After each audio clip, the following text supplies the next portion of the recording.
আসসালামু আলাইকুম ভিউয়ার্স, আজকে নতুন নতুন ঘটনা লইয়া তোমার তার সামনে আইছি আমি মজিরুদ্দিনে। আমার আইডিত লাইক শেয়ার ফলো মারবা, আর ঘটনাটাই সত্য কি না সবর কাছে মানে জিজ্ঞাসা করিয়া। একটা মাছের পেটো মাত্র 400 গ্রামই একটা চলগরি মাছ, আর তার পেটো কত বড় বুড়াল সাপ। এখনো সামান্য জিত্তা লড়ের মাছটায় সাপটায় তুমি তাই দেখো বালা করি চল করি মাছ খাইতাই নি আর বাজার থেকে কিনিয়া। ওই এটা মাছের পেটো সাপটা সত্য কি মিথ্যা? সত্য হাসানি, সত্য কি মিথ্যা? সত্য।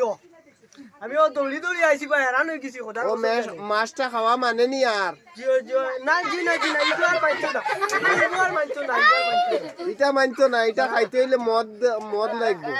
এক বোতল দারু পিনে সে বাদ ও মাছ খায় লাগা।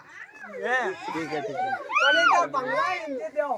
কিন্তু এই মাছটা আর কখনো খাওয়া যাইতো না। আর তুমি তাই খাইতে হইলে বুঝি শুনিয়া দাবি খাটিতে হইলে মাছটা জিত্তা লড়ের, বাদ ও মাছ খায় লাগা। জিত্তা লড়ের মাছটা লাইক শেয়ার করবা, ফলো মারবা, এই বলিয়া সমাপ্ত নিলাম। সালামু আলাইকুম, আমি মজিরুদ্দিনে কইয়া।